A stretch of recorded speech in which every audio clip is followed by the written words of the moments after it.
నేను డాక్టర్ జ్యోతి మాట్లాడుతున్నాను, fertility expert from team 49. ఈరోజు మనము ఒక మంచి టాపిక్, అంటే ప్రెగ్నెన్సీ ప్లాన్ చేసే ముందు అండ్ ప్రెగ్నెన్సీ వచ్చిన తర్వాత ఏదైనా జాగ్రత్తలు, ఎటువంటి అయినా జాగ్రత్తలు తీసుకోవాలా అనే దాని గురించి మాట్లాడుకుంటాం. ప్రెగ్నెన్సీ అనేది ఒక చైల్డ్ ఒక ఫ్యామిలీకి వస్తుంది అంటే it brings a bundle of joy. కపుల్స్కే కాదు, వాళ్ళ ఫ్యామిలీస్ కూడా. అంటే ఒక కపుల్స్ కరెక్ట్ అయిన టైంలో పెళ్ళి అవుతాయండి, న్యాచురల్గా 85 to 90% వాళ్ళకి ఏమి ఇబ్బంది లేకుండా, ఏమి మెడిసిన్స్ తీసుకోకుండా న్యాచురల్గా 1 yearలో 90% కన్సీవ్ అవుతారు. అది నార్మల్ అన్నమాట. సో బట్ కొందరికి కన్సీవ్ అవ్వటానికి ప్రాబ్లమ్స్ ఉంటాయి అన్నట్టు, దానికి కూడా చిన్న చిన్న అంటే ట్రీట్మెంట్స్ ఉన్నాయి అన్నమాట. సో కొందరు బికాజ్ ఆఫ్ కొన్ని ప్రొఫెషనల్ కానీ సోషల్ సర్కమ్స్టెన్స్లో కానీ ప్రెగ్నెన్సీ అనేది పోస్ట్పోన్ చేసి తర్వాత ప్లాన్ చేసుకోవాలి అన్నప్పుడు ప్రెగ్నెన్సీ వచ్చే ముందు ఐడియలీ ఒక 3 months ముందు ఫోలిక్ యాసిడ్ అనేది వెరీ వెరీ ఇంపార్టెంట్ ట్యాబ్లెట్స్ అన్నమాట.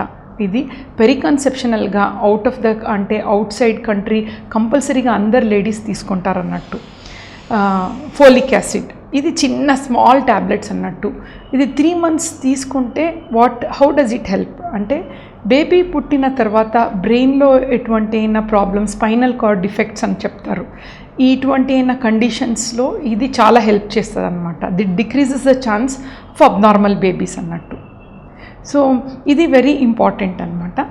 సెకండ్, కొందరు లేడీస్ నేను ఇప్పుడే వద్దు పిల్లలు తర్వాత ప్లాన్ చేసుకోవాలి అన్నప్పుడు, సపోజ్ ఏజ్ ఒక 30 years వరకు ఉంటే ఒక చిన్న స్కాన్ చేసి వాళ్ళ ఎగ్ కౌంట్ ఎంత ఉంది, తర్వాత ఒక చిన్న బ్లడ్ టెస్ట్ AMH, ఇవి 2 చేస్తే మనకి పోస్ట్పోన్ చేసుకోవాలంటే కూడా అది నార్మల్ ఉంటే విల్ గివ్ దెమ్ టైం అన్నమాట. ఇంకొక ఇంపార్టెంట్ విషయాలు ఏంటంటే, కొందరికి బ్లడ్ షుగర్స్ కానీ, థైరాయిడ్ కానీ, BP కానీ ఇవన్నీ ముందు నుంచే ఉంటుంది అన్నమాట. థైరాయిడ్ ఇప్పుడు చాలా కామన్ అయింది. 1 in 5 లేడీస్కి ఆల్మోస్ట్ థైరాయిడ్ ఉండే ఛాన్సెస్ ఉన్నాయి అన్నమాట.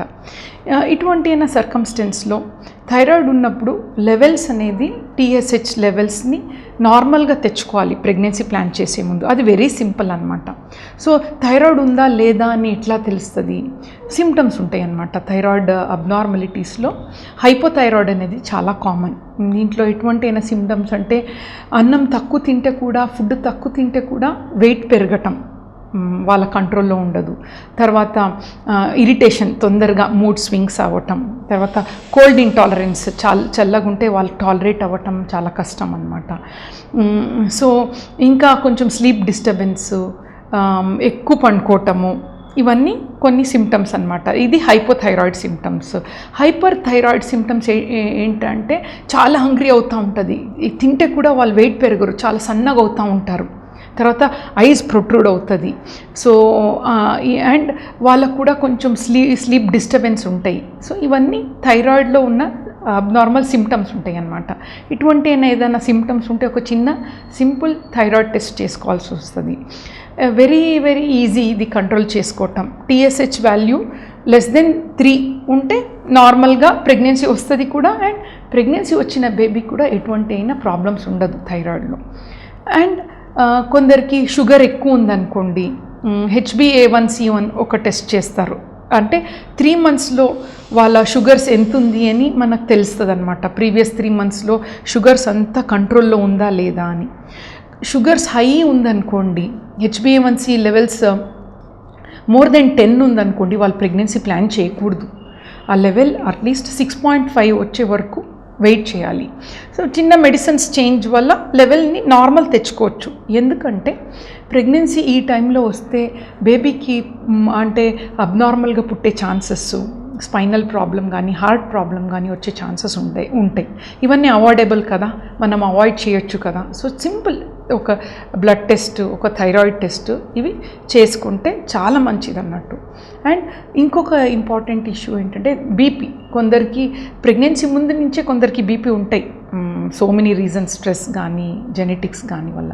సో బీపీని కూడా టాబ్లెట్స్ చేంజ్ చేసి కంట్రోల్ చేస్తే ఇది తర్వాత యూజువలీ ఏం ప్రాబ్లం అవ్వదన్నమాట. అండ్ వెరీ ఇంపార్టెంట్, కొందరికి అదర్ హెల్త్ డిజార్డర్స్ లైక్ ముందు నుంచి ఫిట్స్ కానీ డిప్రెషన్ కానీ ఉండి దానికోసం టాబ్లెట్స్ తీసుకుంటే అది డెఫినెట్లీ బేబీకి ఎఫెక్ట్ అవుతుంది. సో ఇటువంటి నా 5 to 6 కండిషన్ ఏదైనా ఉంటే డెఫినెట్లీ డాక్టర్ కన్సల్టేషన్ తీసుకొని అన్ని లెవెల్స్ నార్మల్ తీసుకున్న తర్వాత ప్రెగ్నెన్సీ ప్లాన్ చేస్తే మదర్ కూడా సేఫ్ అండ్ బేబీ కూడా సేఫ్. సో ఇది ప్రెగ్నెన్సీ ముందు తీసుకున్న జాగ్రత్తలు. And never said and done, healthy life style changes very important. Food habits కానీ ఎక్సర్సైజ్ కానీ ఇవన్నీ దిస్ రియలీ యాడ్స్ ఇంపార్టెన్స్ అనమాట సేఫ్ ప్రెగ్నెన్సీకి. అండ్ నౌ ప్రెగ్నెన్సీ ఇదన్నీ కంట్రోల్ చేసిన తర్వాత దే బికమ్ ప్రెగ్నెంట్ అనుకోండి. ప్రెగ్నెన్సీ వచ్చిన తర్వాత ఐడియల్లీ ఎక్కువ ట్యాబ్లెట్స్ ఏమీ అవసరం ఉండదు. ఇట్ ఈస్ ఫస్ట్ 3 months అయితే we don't give any tablets. Just ఒక ఫోలిక్ యాసిడ్ అనేది ఒక సింపుల్ 3 months వరకు ఒక ట్యాబ్లెట్స్ ఇస్తామన్నమాట. కొందరికి ఫస్ట్ 3 monthsలో వామిటింగ్ ఉంటుంది.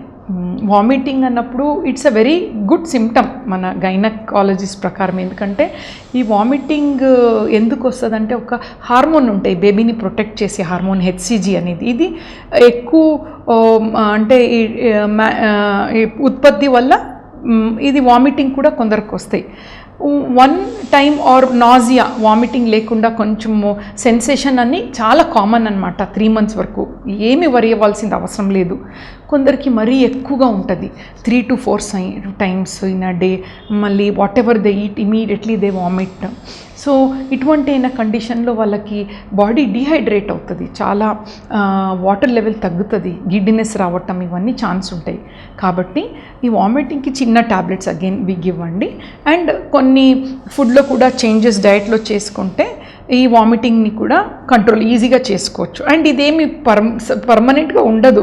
మోస్ట్ ఆఫ్ దెమ్ అరే ఇది వామిటింగ్ వచ్చింది ఇది ఎప్పుడు ఆగుతుందని టెన్షన్ పడతారు. టెన్షన్ అవసరమే లేదండి. I will tell you 100% almost 3 months తర్వాత ఇట్ జస్ట్ వ్యానిషెస్, తగ్గిపోతాయి అన్నమాట 3 to 4 months తర్వాత. అండ్ దెన్ వామిటింగ్ తగ్గిన తర్వాత 3 to 4 monthsలో మిడ్ ట్రైమిస్టర్ అంటారు.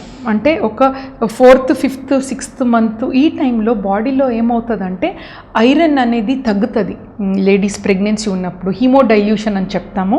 సో ఐరన్ లెవెల్ తగ్గినప్పుడు వాళ్ళకి రక్తం తక్కువ అని ఛాన్సెస్ ఉంటాయి అన్నమాట. అన్నీ అంటే ఇప్పుడు గిడ్డినెస్ రావటము ఇవన్నీ ఉన్నప్పుడు ఐరన్ ఇండియాలో కంపల్సరీగా మనము ఆల్ గైనకాలజిస్ట్ ప్రెగ్నెంట్ లేడీస్కి ఒక చిన్న ట్యాబ్లెట్ ఇస్తామన్నమాట.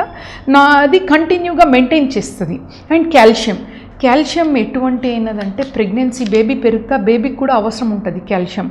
సో మదర్ నుంచి ఎక్కువ బేబీ అంటే ఇట్ యూజెస్ ద కాల్షియం. కాబట్టి మదర్కి బ్యాక్ ఏక్ రావటము ఇవన్నీ ఇష్యూస్ ఉన్నప్పుడు మనం calcium supplementation is very important అండి. ఈ ఐరన్ కాల్షియం ట్యాబ్లెట్స్ నుంచి బేబీకి ఎటువంటి అయినా ప్రాబ్లం ఉండదు. ఇన్ఫ్యాక్ట్ మదర్ స్ట్రాంగ్గా ఉంటుంది. అంటే తనకు వచ్చే ఈ ప్రాబ్లమ్స్ అన్నీ ప్రివెంట్ చేస్తుంది అనమాట. సో ఈ ప్రెగ్నెన్సీలో ఎటువంటి ఇబ్బంది లేదంటే ఈ ఓన్లీ 2 tablets డెలివరీ వరకు మేము ప్రిస్క్రైబ్ చేస్తామన్నమాట. బట్ కొందరికి ప్రెగ్నెన్సీలో ఎస్పెషలీ 5th month తర్వాత షుగర్ వచ్చే ఛాన్సెస్, బీపీ వచ్చే ఛాన్సెస్ ఉంటాయి. సో కంపల్సరీ ఒక షుగర్ టెస్ట్ కానీ బీపీ అన్నీ అట్లీస్ట్ 15 daysకి ఒకసారి చూసి అవసరం ఉన్నప్పుడు బీపీ ఉంటేనే బీపీ ట్యాబ్లెట్స్ ఇస్తాము, షుగర్ ఎక్కువ ఉంటేనే షుగర్ ట్రీట్మెంట్ ఇస్తామన్నమాట. అండ్ తర్వాత బేబీ గ్రోత్ ఒక 7th monthలో అట్లా 2 monthsకి ఒకసారి స్కాన్ చేసి బేబీ ఏదైనా గ్రోత్లో తక్కువ ఉందనుకోండి, ఎందుకు తక్కువ ఉంది, ఎటువంటి అయినా మెజర్స్ తీసుకోవాలి అని మనం ప్లాన్ చేసి 9th monthలో యూజువలీ 9th month నిండిన తర్వాత 40 weeksలో నార్మల్గా పెయిన్ వచ్చి న్యాచురల్ డెలివరీ అయ్యే ఛాన్సెస్ ఉంటాయి. కొందరికి ఇబ్బంది అయిందనుకోండి అప్పుడు గైనకాలజిస్ట్ డిసైడ్ చేస్తారు ఏంటి అనమాట. సో డోంట్ వరీ అండి. ప్రెగ్నెన్సీ యాక్చువల్లీ చెప్పాలంటే ఇట్స్ అ ఫిజియాలజీ. అంటే ఆల్ లేడీస్ ఈ ప్రొసీజర్ ఈ పద్ధతి కంపల్సరీ వాళ్ళకి అంటే they undergo this procedure. So మేము ఇది ఏది అబ్నార్మలిటీ అని చెప్పకూడదు. Pregnancy is a natural phenomena అండి. ఇది చాలా ఇదన్నమాట, నథింగ్ మేజర్ ప్రాబ్లమ్స్ ఉండదు అస్సలు. సో కాబట్టి దీన్ని ఎంత న్యాచురల్గా మనం ఉండాలి అంటే ఎక్కువ మనం రెస్ట్ తీసుకోవాలి అంటే జాబ్కి వెళ్ళకూడదు అటువంటి ఏమీ లేదండి. ప్రెగ్నెన్సీలో ఎంత న్యాచురల్గా ఉండి న్యాచురల్గా రెగ్యులర్ జాబ్ చేస్తా వాళ్ళ రెగ్యులర్గా ఫుడ్ అన్నీ మెయింటైన్ చేస్తే ఇది సేఫ్గా ఉంటుంది. నథింగ్ టు వరీ అనమాట. Thank you so much.